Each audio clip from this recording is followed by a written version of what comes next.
And on the 22nd, not only do we have pools, and again, we'll give the guidance on that, Judy will by tomorrow, but we also have hair salons, nail salons, barbershops on the 22nd. And again, we keep seeing the sorts of numbers that we're seeing, expect more, and I hope sooner than later. With that, Elise, good afternoon. Any new updates on whether there have been an uptick in cases since beaches reopened? And nail salons, I've heard that they're not closed, and I think it was said yesterday they are allowed to reopen on June 22nd. Where are we on nail salons?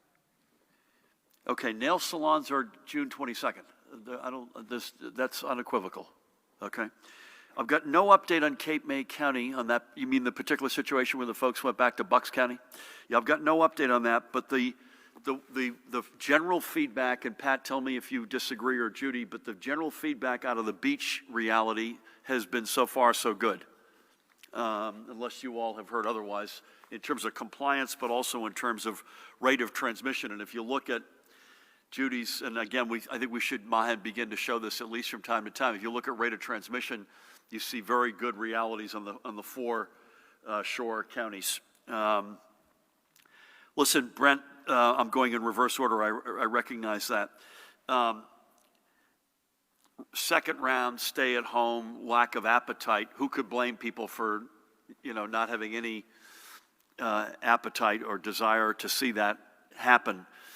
It's a big, and by the way, I've said this before, but I don't think we've said it in a while, and Judy and Tina can correct me. No matter how good a job we do at our restart and recovery and get the place back open again, the chances are overwhelming we're going to see some kind of community flare-up, right? It's the nature of this virus.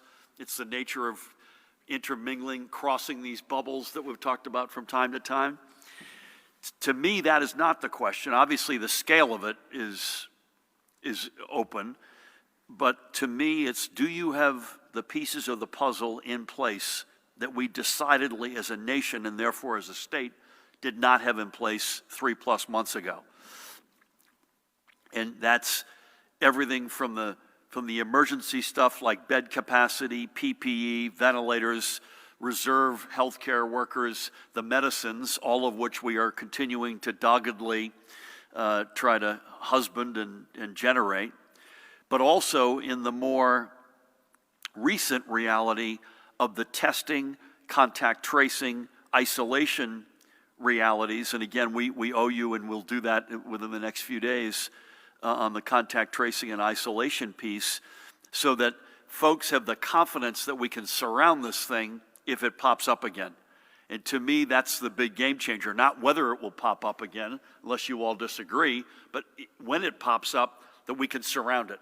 And when you're testing and you've got a capacity as we do now that's, not necessarily, we don't have the demand for these tests every day, but God forbid if this were to flare up again, we'll have the demand, but I can guarantee we'll have the capacity of, right now, 30 or more thousand tests a day. I think on larger graduations, unless Matt tells me otherwise, and we've had this conversation, I had this with someone in Westfield on Sunday, we're going to need folks to do 2 sessions by example. Same day, different time, different day. And listen, on stay-at-home and office protocols, those remain in place. So in other words, we're not making you go back to the office. We do need, however, if you have an office environment, that it needs to be properly set up for social distancing, for separation of people, for the environment that you've actually got there. But we fully anticipate that folks will continue. People ask me all the time, I'm sure we all think about this, what's life going to look like when we're in a new normal? And on my list, Judy, of what life's going to look like is a lot more people working from home. And so just because we may be lifting the stay-at-home order does not mean we're making you go back into the office. That's up to the business that you're a part of. And we do expect if you're in an office that you've got the protocols in place that most importantly keep you away from each other and a strong emphasis on face coverings. And a belated congratulations on your election as president. To say it was belated is an understatement. I'm going to begin to mask up here. We will be again back together with you at 1 o'clock tomorrow, unless you hear otherwise. I want to thank Judy and Tina, as always. Pat, as always, a special treat to have Tim with us today. Jared and Matt and Mahan and the rest of the team. Aswan, thank you for your help. And again, I'll repeat the two thank yous that we have been hitting over the past couple of weeks. One thank you over the past several months. Extraordinary performance in New Jersey, unlike any American state. You saw that small group that were associated with 6 states that have done the most in this awful pandemic. Thank you. Please keep it up. Please keep it up because it's working.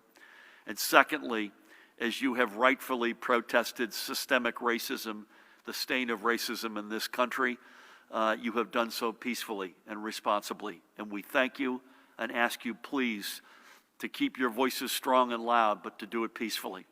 God bless you all, and thank you.